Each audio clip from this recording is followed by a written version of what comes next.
High, where he taught geography, innovative presentations, U.S. history, global issues, and world history for 7 years. Then he transferred over to UAIS, where he spent the next 8 years teaching psychology, government, economics, international studies, and theory of knowledge.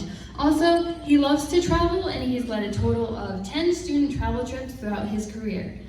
Let's give a round of applause to Mr. Burak.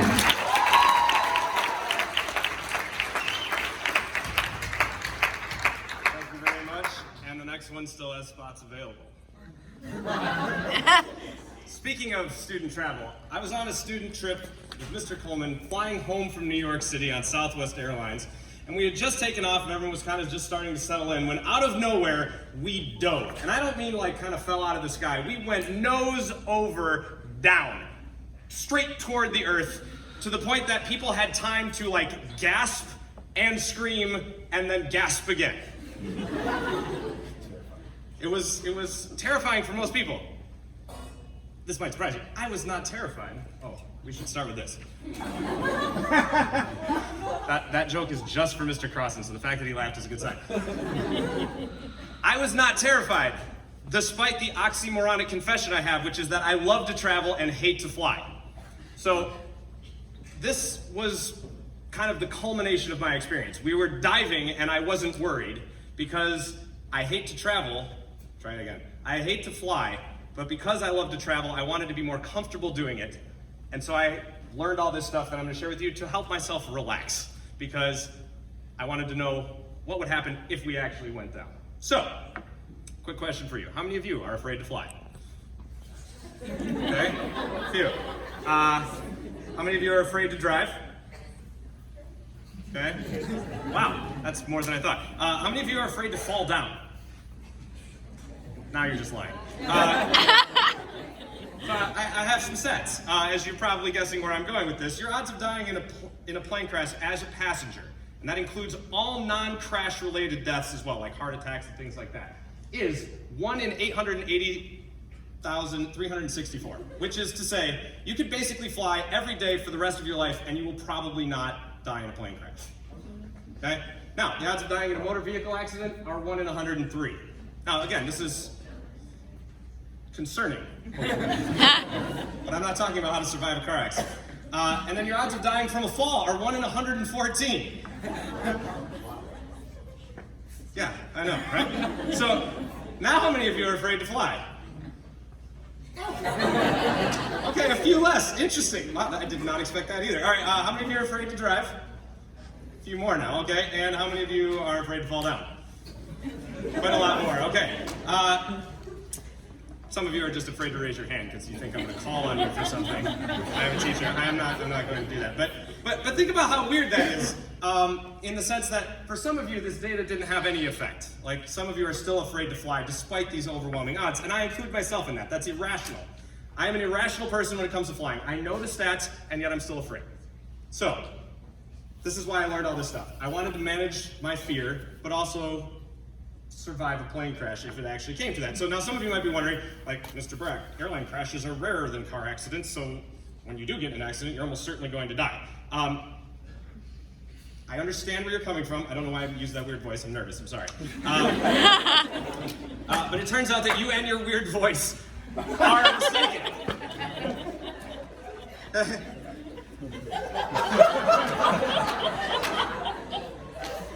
95.7% of people survive plane crashes. 0.7. And 95.7, yeah, 95.7, hyper specific. And because this is IB, we need to give it the 0.5 bump. So that's an A in passing a plane crash. Now, if you are one of the 4% of people who died, there's no retesting, but I bet if they asked Mr. Dobie, they'd find a way.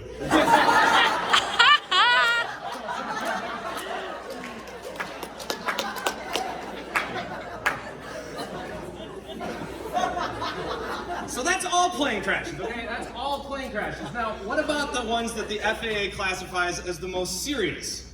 Okay? Now, if we remove the crashes where everybody dies, and thus you have a 0% chance of survival, which I don't totally want to take out of this conversation because that sucks. But the point of this is, how do you survive a plane crash? If there's no chance, you're not going to survive. So if you take out that, it's still 77% of the most serious crashes, 77% of people survive, which is good. I mean, it's not 95.7%, but it's still pretty good. And again, these are the most serious crashes the FAA classifies.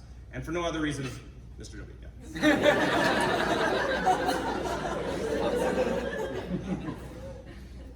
Looks so old-fashioned. So now we're at the crux of it. I'm going to survive a plane crash, and you won't, until hopefully, as what begs the question, how do you survive a plane crash, which I'm going to answer for you. So I'm going to do a BuzzFeed-style breakdown of the top 3 things you need to know to survive a plane crash, okay? And they are knowledge, location, timing, and action. I know that's 4. I also lettered this list for those neurotic types who said 3 and then put letters in it and just trying to bother you. KLTA for short. Here we go. Number 1, knowledge. Obviously, this is a through line of the whole talk. You need to know things in order to survive a plane crash, but let me give you an example of why this is important. If the plane is going to crash, who's more likely to survive? The frequent flyer or the newbie? And because you probably know where I'm going with this again, I heard some people mumbling newbie, which is correct. The newbie, despite not knowing anything, is more likely to survive because they know to pay attention. They know that they don't know anything, so they're observing things, they're looking around, they're asking questions, they're trying to figure things out. In essence, they're actively aware of what's going on, whereas a frequent flyer gets onto the plane and they immediately click into their habit, their flight routine. You know, they ignore the pre-flight video and all instructions. They don't pay attention to anything going on around them. They kick off their shoes, they throw in their earbuds, they start reading the book, they start watching the movie, they're crunching their company TPS reports, whatever it is. They're not engaged, okay? Which is the problem with this is that's the wrong time to not be paying attention. Because the most dangerous part of a flight is both takeoff and landing. Or what they, in the airline business, call the +3 - 8 rule, which is the 3 minutes when you take off and then the last 8 minutes before you land. That's the part that you're most likely to crash and die. So, paying close attention during that part, I know, isn't that so cool? PowerPoint. This is the essential part of surviving, okay, is paying attention during those pieces. So, that leads us to number 2, location. Location, location, location. They tell you that in real estate. A lot of people have their theories. What's the safest part of an airplane if it crashes? How many of you say the front? Oh, wow. A lot of anti-front bias. Over the wings? Okay, a few more. It seems more stable. There's more there. The back of the plane? Yeah. Okay. There we go. The last row by the bathrooms? I mean, that's got to be good for something, right? It's not. I think I heard somebody over here mumble the cockpit. Actually, that's the most dangerous spot. You don't want to be in the cockpit. That is where you're going to die because they hit first. Turns out there is no statistical significance for any of these places. Some results say it's one, some say the other, but if you kind of factor them all together, it's really none of these. But there is a key for proximity. And in that case, it's 5 rows or less away from an exit. That is the key to surviving a plane crash, for the very simple reason that you want to get out of the plane once you crash. So if you are in that area, that's the dead zone.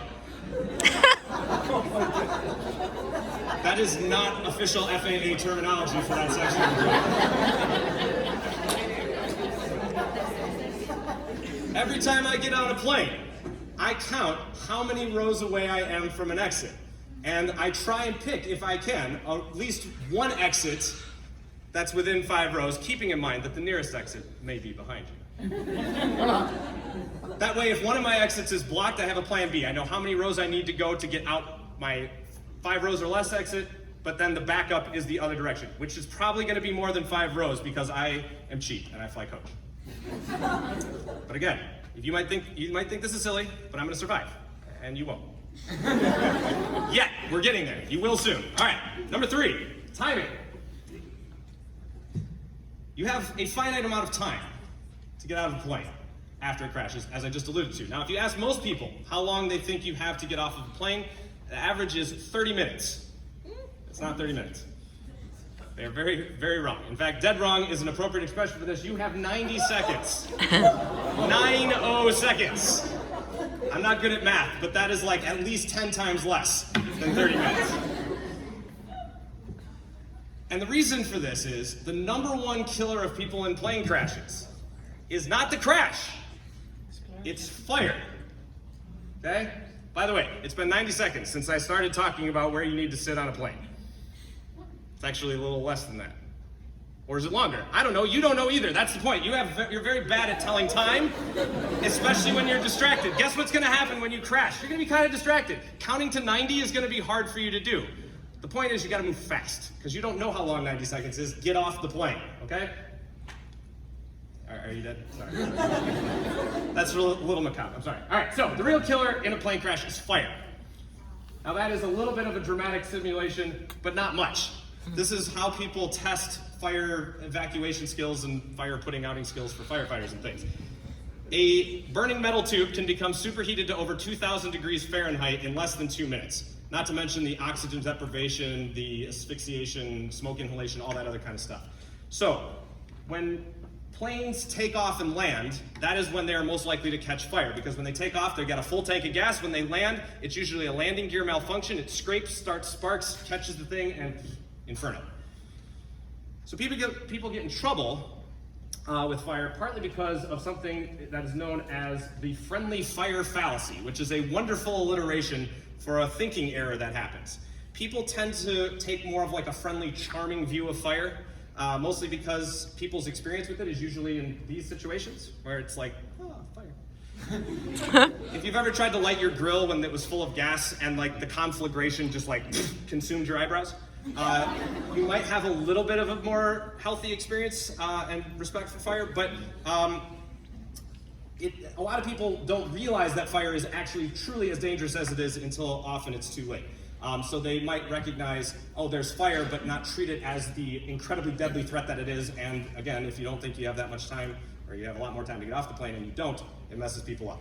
So it wouldn't be a presentation for me if I didn't lie to you. I did lie slightly about locations on the plane. One other place that matters, where you sit in the row. The aisles are safer.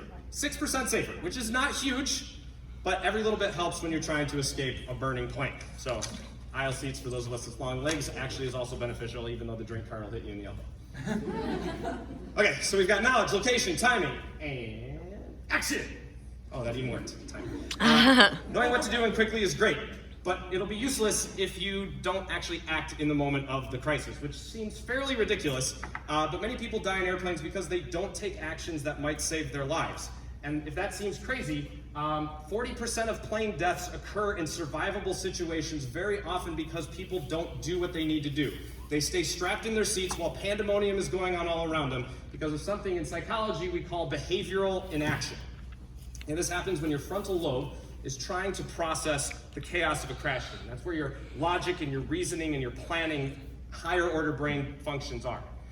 And what it normally does is it compares current experiences to past experiences. But when you're in a burning airplane with people dead and hanging around and luggage is falling out of the racks and the oxygen mask is falling down, your brain doesn't really have any experience to compare that to. So it searches frantically for something to compare it to figure out what to do. And it gets caught in this loop. And what happens is you end up just sitting there doing nothing, waiting to respond when your brain finally catches up, but it doesn't have anything to catch up to. Plus, people are used to being told what to do. Every part of an air travel experience is regimented and ordered to the letter. You will do this at this time in this way every step of the process, except getting off a plane. Flight attendants are probably the ones who are going to be most injured in a crash. Those jump seats aren't fairly useful. They're not going to be able to tell you what to do. And if you don't know what to do and you don't take action, you're going to die. And this is also with the knowledge people know that pain and death is imminent in these situations. They know that they could die. And yet behavioral inaction, that brain loop, keeps them in their seats and they don't act. So let's recap. To get off a plane, I know what to do. And now hopefully you will too. I'm gonna move fast. I'm prepared to go over, around, and through you, who are acting behaviorally inactive, to get off the plane. The FAA has a charming term for this. It's called competitive behavior. What a great understatement. I will be able to get off the plane because I have my shoes on, not sandals. Fire doesn't like bare feet. Okay? or maybe it really likes bare feet, depending on your perspective. I'm gonna leave my belongings behind, and I know exactly where I need to go to get off that plane, even if I have to feel my way in the dark or through the smoke, because I've counted 2 directions so I can feel my way out, and I'm gonna be at least 5 rows or less away from one exit so I don't die. Okay? Basically, I'm gonna get out and I'm gonna survive. So, my final piece of advice is relax. Okay? Figuring out ways to calm yourself down is critical in this. I know you might be saying, yeah, I'm now scared to get on a plane. That fire picture really freaked me out. Which I say, like, yeah, that makes sense. It's still, I understand. I'm still nervous to fly. I pop a Dramamine. You know, like, but I don't want to die of a heart attack on the plane. I am actually more likely to die of a stress-induced heart attack on the plane than I am in a crash. So find a way to relax. If you have to pamper yourself, buy a first-class ticket so you can relax. You have my permission to do what John McClane gets the advice to do. If you haven't seen the greatest Christmas movie of all time, Boo. that was also for Mr. Crossan.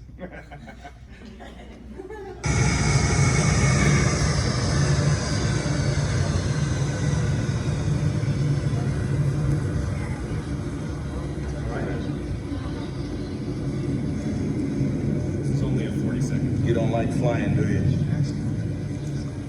Because you're not, I do.